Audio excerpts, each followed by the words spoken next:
From the studios of Foxborough Cable Access, located in the center of Foxborough, Massachusetts, you are watching Around Foxborough. Welcome to another episode of Around Foxborough. My name is Julie Love. I'm your host. Today we have a wonderful guest. His name is Ben Downing, and he is our Massachusetts governor candidate for 2022. So without further notice, Ben, thank you very much for coming to Around Foxborough today. Thanks so much for having me, Jury. I appreciate it. Yes, absolutely. So Ben, would you please tell our audience who you are and what is your background? Sure. So my name is Ben Downing. I'm a candidate for governor in 2022 in Massachusetts. I grew up in Western Massachusetts in Pittsfield. I went to school down in Rhode Island at Providence College and then went down to Washington, D.C., worked for Congressman Olver and Congressman Neal there before I came back up home here to go to grad school. And then I ran for the state Senate from Western Massachusetts. I ran for the state Senate because I grew up at a time in Pittsfield where General Electric, who had been the major employer, was leaving. And we were told to study hard and get out, that the best days of Pittsfield were behind it. And I hated that message. I was lucky enough, I grew up in a family that was middle class and proud to be, and we were reminded of that. We're also reminded that we got many opportunities in life that many other folks didn't, and that we had a responsibility to give back to our community. And so I ran for the state Senate to try to change that story that was being told in Pittsfield, to try to help us build a fairer, stronger Western Massachusetts. I did that for 5 terms in the state Senate, working on climate change, economic fairness, and racial justice. And then I term limited myself. I left the state Senate. I went to work in the clean energy industry and help build a clean tech leader here in Massachusetts. And now I'm running for governor to bring a sense of urgency to our leadership. I think Massachusetts has all of the potential in the world. What we're missing is leadership that's able to tap into it. Well, thank you very much for your story and then your work as a senator for the 5 terms, and then now you're running for the governor. So what is your campaign think the most, and what is your strongest message as a candidate for the next governor? Sure. I'm running to build a fairer, stronger Massachusetts. I think that what the pandemic has shown us and what was the reality before even COVID-19 was that even though on the aggregate, Massachusetts might look like it is doing well, we are a state that is defined by massive inequality and inequity, gaps from within a community or across the state, where we have certain communities that have benefited significantly from economic growth over the last 20 years, the last 30 years, the last 40 years. And too many, like Pittsfield and many that I represented, have been left behind. And too many, even within those communities that have benefited from economic growth, have not themselves benefited. We see economic inequality that is growing significantly, racial inequality, where we see African American families, Latino families, Asian American families not benefiting nearly as much as the average white family from economic growth. We've got to find a way to close those gaps, because when something like COVID-19 comes, or even a lesser challenge, we know that those at the lower end of the economic spectrum are less able to deal with that challenge. They deal with harsher impacts from it. And we all pay the price for that. We're weaker as a whole because of that. So I'm running for governor to build a fairer, stronger Massachusetts today and for generations to come. Great.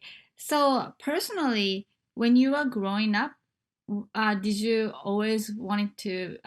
Were you always like interested in politics and then dream to be a governor or like running for senator? Was that like one of your passion growing up? No, I thought I was going to be a teacher and coach soccer growing up, and I've got to teach a little bit here and there, and got to coach a little soccer and a little basketball for young folks at different times. I grew up around politics. My father was district attorney for 13 years before he passed away. Public service and politics were things that we talked about at the kitchen table, things that we engaged in our community. But I didn't think it would be my career or my calling. And it wasn't really until I ended up in Washington, working for Congressman Oliver, where I really fell in love with public service and serving the community that had given me every opportunity in life. And it wasn't until after my dad passed away that I ever would have thought about running for office. At that point, I saw a community gather around us, gather around our family when our whole world shattered.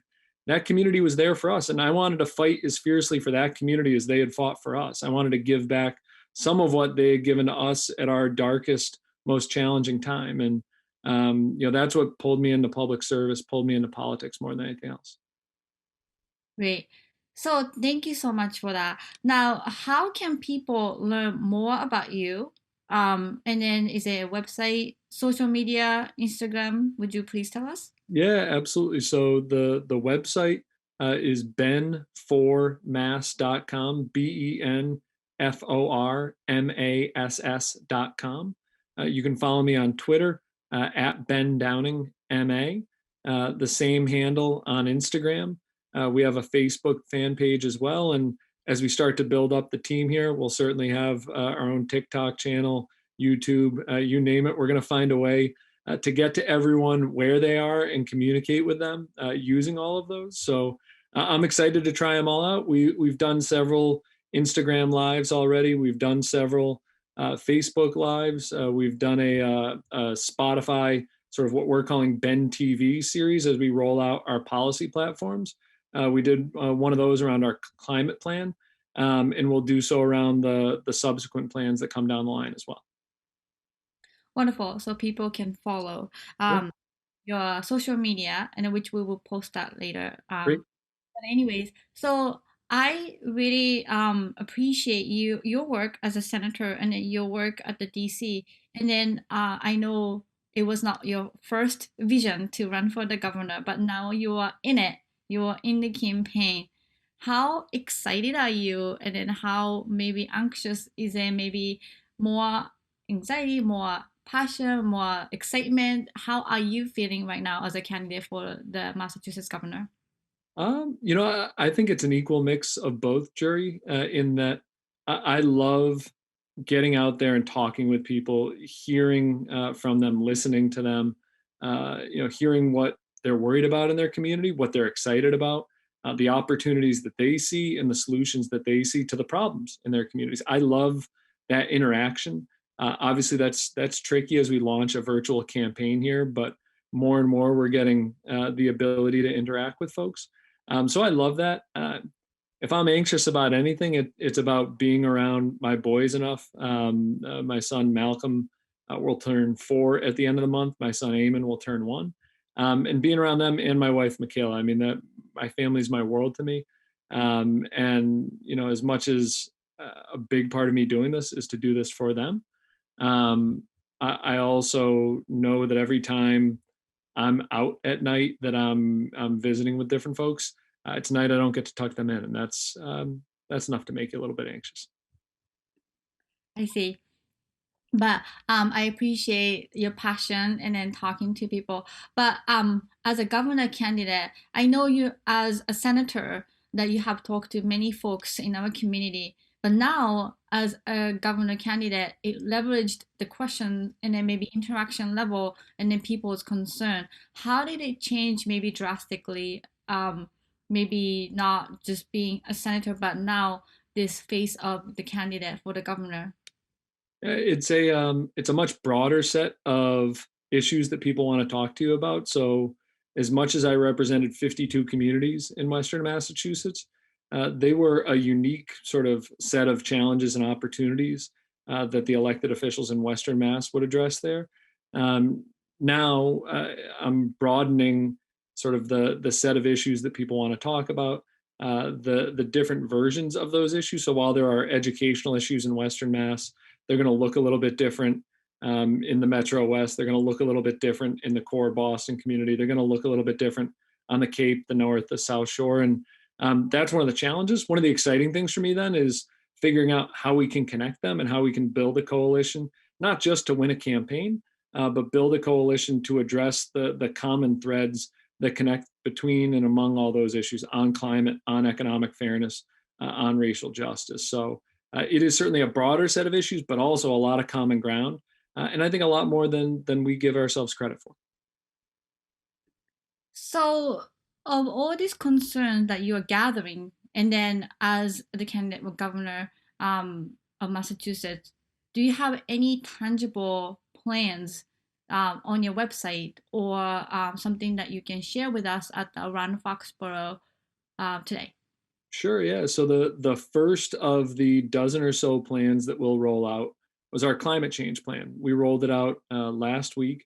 It's a plan to get Massachusetts to 100% clean electricity by 2030, 100% clean energy by 2040, to make specific guarantees and targeted investments in our environmental justice communities, and to make an investment in innovation and job creation to make sure that we capture the economic benefit of the transition, excuse me, of the transition to a clean energy economy.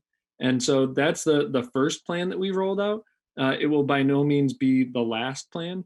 And the exciting thing for me is it's not the end of the conversation on that plan. So we've put the plan up online. We are taking feedback and comments on that. We're then going to have an open forum in which we bring together folks who've offered feedback and comments to talk through some of their critiques, some of their comments, some things they'd like to see in an updated version of the plan, so that folks can see the type of leader that I'm trying to be, a transparent, open leader, engaging as many voices and viewpoints in the debate and dialogue as possible, and then bringing them in. So I would encourage folks to follow us on those social channels that we mentioned before. That's where the climate plan is now. It'll be updated on the website soon. And then we'll be rolling out all of our future plans through those channels as well. So, what do you think makes you a really different candidate than other candidates for the governor for the 2022? Sure. So first, I've lived and seen the difference that state leadership makes. In Pittsfield, when we lost a major employer in General Electric and went through this turbulent period of economic transition, and what happened when the state didn't step up to help the community make that transition. I've seen similar transitions or the absence of state leadership here in East Boston, where on the one hand, my neighbors are told that they are essential workers, and then months later, they're fighting against evictions and continuing to be pushed out of the communities that they've called home. So, I'm someone with experiences at significantly different parts of the state who can see the common thread among them and who knows the important role of state leadership. I'm someone who, while being an independent progressive, was able to get things done in the state Senate around climate, around economic fairness, and on civil rights. And I'm someone who has private sector experience, who's worked at a climate and clean energy firm, working to build the solutions for the future, who has seen the potential of those solutions and just wants to have a state leadership that taps into that potential so that we can make the transition we need to away from fossil fuels to meet the moment when it comes to climate change. So I think I have lived and seen the difference that state leadership makes. And I think that puts me in a position to use my experience in the private sector and the public sector to build a fairer, stronger Massachusetts by focusing on climate change, on economic fairness, and racial justice. Well, thank you so much for sharing that. Now, I want to go back to you growing up with your father being a district attorney and then having a dinner conversation, like maybe some of the intense conversation, maybe that sparked you. However, you may not be interested in at that time to become a politician or maybe run for the governor. How do you remember any particular like conversation or inspiration your father was talking about? Maybe overall like community consensus or like something that you could share with us? Yeah, I remember my father one time talking about how he and my mother had been out for the evening, and we all thought they had gone out to dinner. And I said to him, who'd you go to dinner with when they came home? And they said, well, we went to dinner with Rose and Rosemary and Will Durant. And I said, oh, who the heck are Rose and Will Durant? And my father wasn't one to have a quick temper, but I could see how frustrated he got. He said, do you want to know who Rose and Will Durant are? They are the folks who run the Christian Center in Pittsfield. We went with them and we served meals to folks in our community who don't have nearly the blessings that we have in our life. Folks who are homeless, folks who don't know where the next meal is coming from.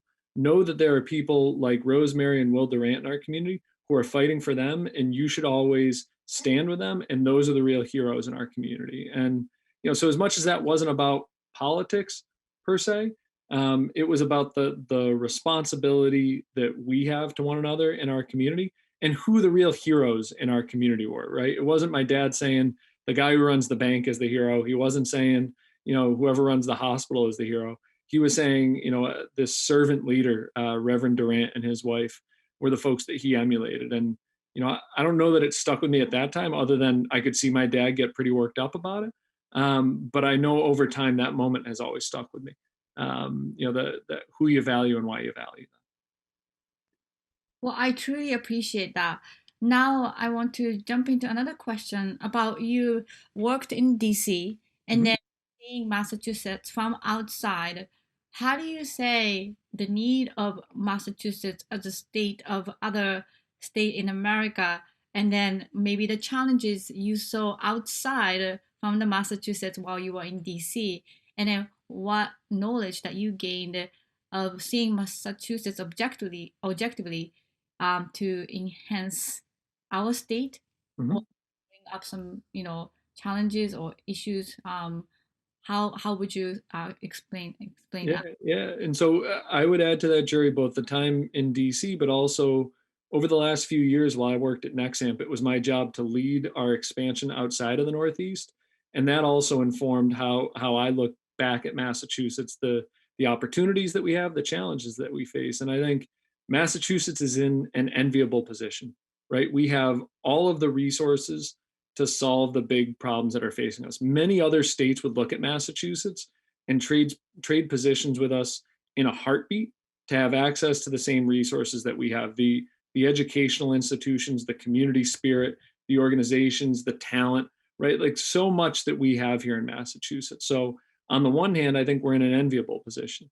On the other hand, right, as much as we might be in a better position than other states, that isn't the benchmark that we should set. And I think looking back at Massachusetts, I saw a state that was defined by inequality and inequity, massive gaps from one neighborhood to another, from one family to another, from one community to another, and that the aggregate statistics, sort of the overall average, hides just how large some of those gaps are. And that if we have the right type of leadership, if we have that urgent, hopeful, optimistic leadership that can challenge us to tap into our potential and to use those resources, we can close those gaps. But we aren't going to do it by simply operating the way that we always have, by just trying to get back to that normal that we were in before COVID. We've got to commit ourselves to building something better. And that's what I mean when I talk about building a fairer and stronger tomorrow. Well, really interesting. And then I really appreciate your perspective in terms of Massachusetts since you were running for the governor as a leader. I think it's really important to have that knowledge, not only the knowledge, but the action plan of seeing this forte, like pros and cons of our state, and then bringing those, you know, things together. So I really Absolutely. appreciate that. Thank you. Great. So, Ben, do you have any last word for people who are watching around Foxborough? Your message as a candidate for next governor of the Massachusetts? First, I would just say, please, like, sign up, reach out, engage, follow us. If you have questions, if you have concerns, if you have ideas, share them with us. We want this to be an open campaign with a two-way line of communication. I don't want to just talk at voters. I want to listen first. I want to then offer my ideas, and I want those ideas to be challenged, tested, and improved by your all's feedback. So please follow us on our website, sign up for our email, follow us on the social channels. And I look forward to seeing folks when we're able to do so safely again. So again, please follow us at benformass.com. And I look forward to safely seeing folks out there when they're out there again. Wonderful. Well, thank you very much for coming to our show around Foxborough, Ben, tonight. Thanks so much. Stay safe and be well. Great. Well, thank you everyone for watching around Foxborough. My name is Julia Love. I'm your host. Our executive director at Foxborough Cable Access is Michael Weber. Our director is Paul Beck. Our website is fcatv.org. And if you click on Video on Demand, you can see all our episodes of Around Foxborough. I hope you enjoyed this episode and see you next time.